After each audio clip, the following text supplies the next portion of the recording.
Attendez, Gaël James nous a rejoint. Bonjour, merci d'être là. Vous êtes secrétaire général du syndicat de police Synergie Officiers.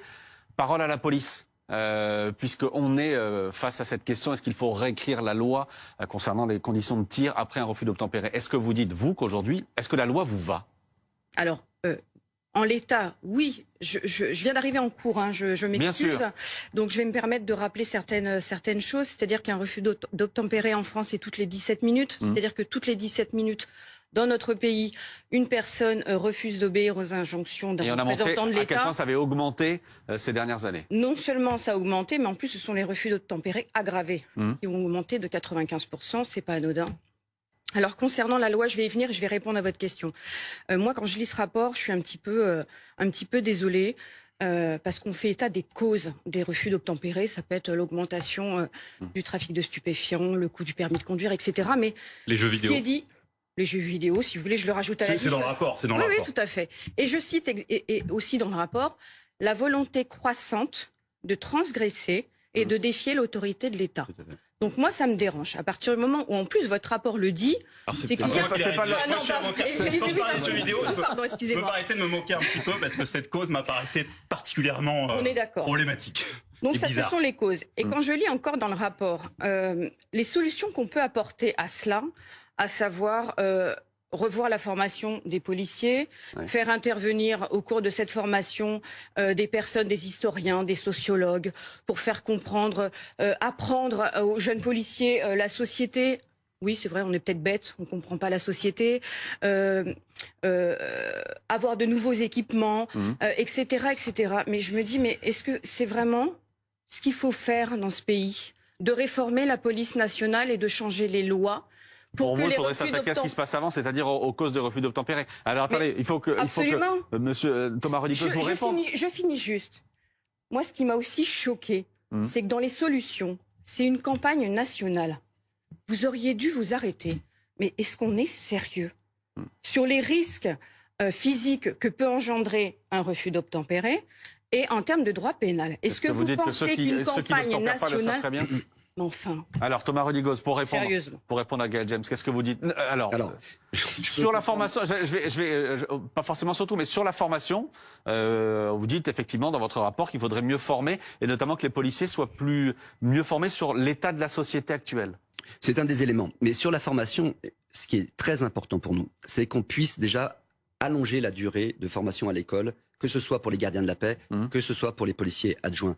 Notamment pour les policiers adjoints, je trouve qu'elle est trop courte, la formation de 4 mois. Il faut qu'ils aient plus de stages avant de pouvoir ensuite être sur le terrain. Ça, je comprends certaines de vos remarques, mais l'essentiel, c'est cela. C'est notamment beaucoup de vos collègues que nous avons auditionnés, alors ce n'a pas été votre cas, mais on a auditionné votre syndicat.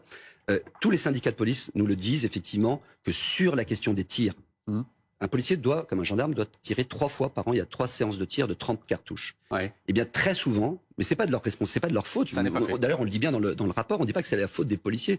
En gendarmerie, ils ont des conditions plus pratiques pour cela, pour les faire. Les policiers, il y a un vrai déficit. Donc on souhaite vraiment, et là c'est là où on demande au ministère de l'Intérieur, je fais partie de la majorité présidentielle, je demande au ministère de l'Intérieur qu'on puisse enfin mettre les conditions nécessaires et les moyens nécessaires aux policiers pour qu'ils puissent avoir leur séance de tir, parce que c'est un élément essentiel. Et sur la campagne dont parlait Gaël James, le fait de lancer une campagne sur vous auriez dit vous arrêter? Ça c'est suite à... On a auditionné aussi la déléguée générale interministérielle à la sécurité routière, et c'est vrai dans l'échange que nous avons eu avec elle, c'est une piste qui a été proposée et que nous avons préconisée effectivement pour l'ensemble de la population, parce que il y a quand même, on le dit aussi, ça a été souvent dit par des magistrats, par des policiers, dans les refus d'obtempérer simples, pas aggravés, pas les plus graves, évidemment, là souvent ce sont des délinquants, des multirécidivistes, mais simples, des fois c'est monsieur tout le monde, madame tout le monde. Et souvent ils ne se rendent pas compte des conséquences qu'il peut y avoir, notamment pour eux, en matière pénale. J'ai une autre remarque, on voit dans votre rapport que en cas de refus d'obtempérer, les policiers tirent moins que les gendarmes. Pourquoi, Gaël James? Est-ce que vous avez une explication? Alors, vous me l'apprenez. Je ne sais pas pourquoi les policiers tirent moins que les gendarmes. Je ne peux pas répondre à votre question. En revanche, on est en train de parler là de réformer quelque part un petit peu la formation de la police nationale, de revoir un petit peu ce qu'on a le droit de faire ou pas de faire. Et dans votre rapport, ce qui manque, je trouve, en tout cas à mon sens, c'est on ne parle pas des délinquants. Parce que refus d'obtempérer, c'est-à-dire qu'une personne refuse d'obtempérer aux forces de l'ordre. Qu'est-ce qu'on fait pour ces gens-là? Est-ce que vous avez des préconisations? Si, on en a. On en a mis, justement. Au conditionnel ou peu?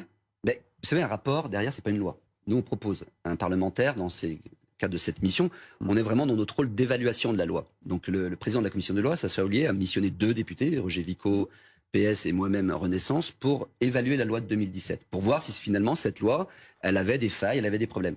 Et ce que je peux vous dire, c'est qu'effectivement, là, nous ne sommes pas d'accord avec le collègue Vico. Lui, il veut réécrire la loi. Moi, j'estime, après avoir entendu beaucoup de vos collègues, qu'il ne faut pas toucher cette loi, qu'elle est satisfaisante et qu'elle répond aux problèmes que nous rencontrons actuellement, qui étaient les mêmes qu'il y a 10 ans. Bon, au moins ça c'est dit. Mais vous avez remarqué la différence entre gendarmes et policiers ou pas, maître? Pas directement. Et est-ce que vous l'expliquez ou pas? Dans mes dossiers, je vois à la fois des gendarmes ou des policiers qui tirent et qui parfois tuent ou blessent gravement des conducteurs ou parfois des passagers des véhicules qui auraient refusé d'obtempérer. Mais je pense que là, on a un débat qui est technique, qui est un débat de chiffres, qui est intéressant, mais qui n'est pas l'essentiel, je pense, pour nos concitoyens et concitoyennes, parce que le vrai problème est un problème politique. Dans quelle mesure le Parlement, dans quelle mesure nos représentants donnent aux policiers et aux gendarmes, dans certaines conditions, le droit de tuer certaines personnes. Et moi, je me rappelle de ce débat, alors j'étais pas né, mais j'essaye de lire un peu ce qui se passe. En 1982, il y a eu un débat très intéressant qui a opposé le ministre de l'Intérieur, Gaston Defferre, au garde des Sceaux, Robert Badinter. Et vous savez sûrement, monsieur Rodigos, qu'à l'époque, Gaston Defferre souhaitait, comme ça a été fait en 2017, aligner le droit de tirer des policiers sur celui des gendarmes. Il y a eu un débat là-dessus. Robert Badinter a dit, si on fait ça, c'est rétablir la peine de mort.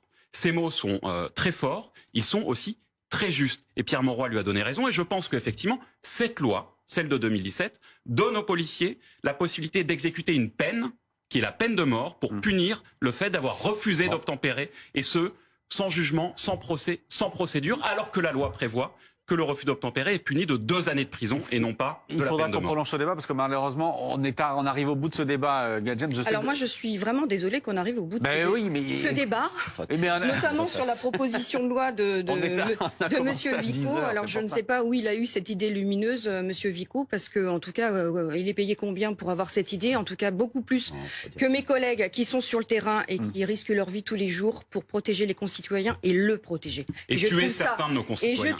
Certains de nos concitoyens. Je terminerai par là.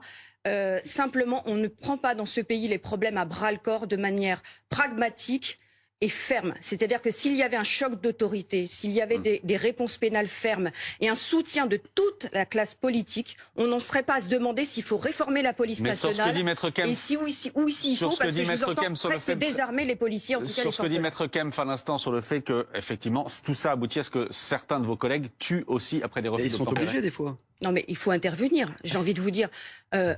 À partir du moment où un délinquant fait un refus d'obtempérer... On peut lui tirer dessus, on peut le tuer, c'est ça, madame? Laissez-moi terminer, monsieur. Laissez-moi terminer. À partir du moment où un délinquant fait un refus d'obtempérer, il est prêt à prendre tous les risques pour ne pas être rattrapé par les forces de l'ordre. Et tous les risques, ça veut dire quoi? C'est porter atteinte à la vie et à l'intégrité physique du collègue qui a tiré et de ses collègues et des gens qui sont sur le trottoir, des enfants, des femmes, des familles. C'est ça la réalité.